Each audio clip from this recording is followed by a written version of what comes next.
उस किताब में से एक किताब आप घर पर छोड़कर चले जाएं या किसी को दे दें परमानेंटली, तो मतलब माइनस कर दिया ना, तो आप समझ गए। यहाँ ये माइनस इंडिकेट करता है कि 2 इलेक्ट्रॉन्स दे दिए हैं। यहाँ पर 2 रिप्रेजेंट करता है कि 2 इलेक्ट्रॉन्स दिए गए हैं। ई इलेक्ट्रॉन का सिंबल है, ठीक है। और ये जो छोटा सा नेगेटिव साइन है ये दिखाता है कि इलेक्ट्रॉन्स पर नेगेटिव चार्ज ही होता है। चलिए, क्योंकि मैग्नीशियम ने 2 इलेक्ट्रॉन्स दिए हैं इसलिए मैग्नीशियम पर 2 पॉजिटिव चार्ज आ जाएगा। क्लियर हो गया? क्योंकि मैग्नीशियम ने 2 इलेक्ट्रॉन दिए इसलिए उस पर 2 पॉजिटिव चार्ज आ जाएगा। जब आप किसी की मदद करने के लिए या दान दक्षिणा देने के लिए भी किसी को कुछ देते हैं तो आप पॉजिटिव फील करते हैं ना, है ना। तो ऐसे ही मैग्नीशियम जितना देगा उतना पॉजिटिव फील करेगा। आप ऐसे याद रखिए, इसने 2 इलेक्ट्रॉन दिए इसलिए इसके पास 2 पॉजिटिव चार्ज आएगा। अब आप याद रखिए, जितने भी मेटल्स होते हैं वो सब इलेक्ट्रोपॉजिटिव होते हैं। इसका मतलब हर वो एलिमेंट जिसमें आउटरमोस्ट शेल में, जो भी उसका आउटरमोस्ट शेल हो, M हो N हो, अगर उसमें कुछ ऐसे इलेक्ट्रॉन्स हैं जिनको वो निकाल सकता है, दे सकता है, 1 इलेक्ट्रॉन है, 2 इलेक्ट्रॉन है या 3 इलेक्ट्रॉन है, तो आप ये मान के चलिए कि 110% वो एक मेटल ही होगा।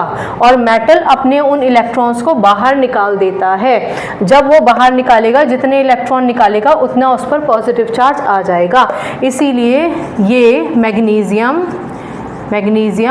पर्टिकुलरली मेटल कहलाया जाएगा। मेटल होता भी है और क्योंकि इसने इलेक्ट्रॉन्स निकाले इसलिए ये कहलाया जाएगा इलेक्ट्रो पॉजिटिव।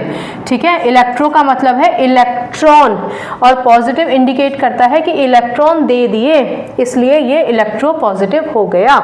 इसको हम कैटायन भी कहते हैं। कुछ बच्चे कंफ्यूज हो जाते हैं कि कैटायन कैसे याद रखें, तो याद रखिए, एक निशान बनाइए, उसको काट दीजिए। जो कट गया वो कैटायन है और जो कट गया वो पॉजिटिव बन रहा है ना, और पॉजिटिव का मतलब ही है कि इलेक्ट्रॉन्स दिए गए हैं। तो अब आप ये, अगर आपको एटॉमिक नंबर याद है, आप कॉन्फ़िगरेशन लिखते ही समझ जाएंगे कि ये एलिमेंट मेटल है। हम आज के लेक्चर में उन एलिमेंट्स की बात नहीं कर रहे हैं जिनके आउटर मोस्ट शेल में 4 इलेक्ट्रॉन हैं। अभी हम सिर्फ 1, 2 या 3 इलेक्ट्रॉन्स तक अपने लेक्चर को रेस्ट्रिक्ट करके रखेंगे, ठीक है ना। तो आपने इसमें 2 इलेक्ट्रॉन्स अगर किसी के पास हैं तो कैसे पता करें कि वो एलिमेंट इलेक्ट्रोपॉजिटिव है या इलेक्ट्रोनेगेटिव है। ज़रूरी नहीं मैग्नीशियम के केस में ही 2 इलेक्ट्रॉन हो, ठीक है।